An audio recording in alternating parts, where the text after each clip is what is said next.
Labdien! Es esmu LNS rehabilitācijas centra psihologs Natālija Beļakova. Ikdiena, kad rodās kādas problēmas, mēs ļoti bieži dzirdam no savas ģimenes locekļiem, no darba kolēģiem, no draugiem tādi izteicieni, kā piemēram, klausies, te varbūt aiziet pie psihiatra, vai varbūt tev ir nepieciešams psihoterapeits, vai tādi, ka, oi, nē, tu pats netiksi galā ar savām problēmām, te obligāti jāiet pie psihologa. Un tad cilvēks sēž mājās un visu laiku domā, psihologs, psihiatrs, psihoterapeits, tad pie kura man īstenība tad tomēr iet. Lai gan šīs trīs profesijas ir saistīts ar cilvēka garīgo veselību, es varu jums pateikt tā, ka viņi ļoti atšķirās viena no otra. Katrs no šīm speciālistiem ir sava izglītība. Katra no tām risinā psihologi dažādas cilvēka problēmas un, protams, darbība arī viņam ļoti atšķirās. Tāpēc ir ļoti svarīgi saprast, ar ko šie speciālisti tomēr atšķirās, lai pēc tam varētu izdarīt pareizējo izvēli atkarībā no jums nepieciešamības vajadzībām.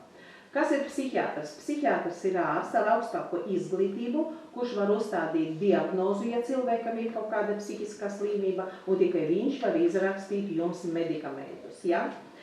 Kas ir psihoterapeits? Tas arī ir specialists ar augstāko izglītību, kam ir sava pieeja, sava pieņemšana, psihoanalīzes, ar ko viņš arī strādā. Gan psihiatrs, gan psihoterapeits strādā ar cilvēkiem ar dažāda veida psihiskām saslimšanām. Un vēl ir trešā profesija. Psihologs, tas ir speciālists, kurš strādā tikai ar veseliem cilvēkiem. Tāpēc nevajag baidīties, ja jūs nāksiet pie psihologa, tas nenozīmē, ka jums ir kaut kādas psihiskās slimības. Sociālās rehabilitācijas pakalpojumu piedāvā arī mūsu rehabilitācijas centrs. Mēs piedāvājam jums individuālas konsultācijas, kur jūs varat atnākt, lai atrisinātu kaut kādas savas personiskas problēmas. Tāpat jūs arī varat nākt uz ģimenes konsultācijām ar saviem vīriem, sievām, ar bērniem, ar vecākiem.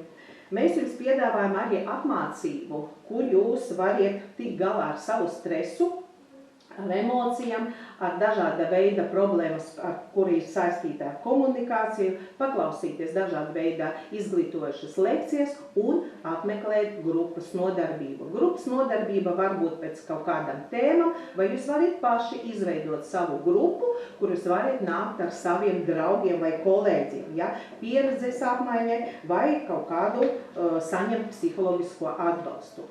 Bet vajag jums iet pie tā psihologa vai ne, jūs varat saprast tikai tad, kad es uzdošu jums jautājumu, jūs pats sev varēsiet atbildēt. Vai ir uz šo dienu jums kaut kādas trauksmes un depresijas sajūtas? Vai ir jums problēmas jūsu attiecībās? Vai ir jums stress darbā vai skolā?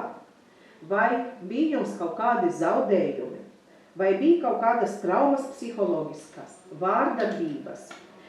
Vai ir jums šaubības par sevi, vai jūs jūtat, ka jums ir ļoti zems pašvērtējums?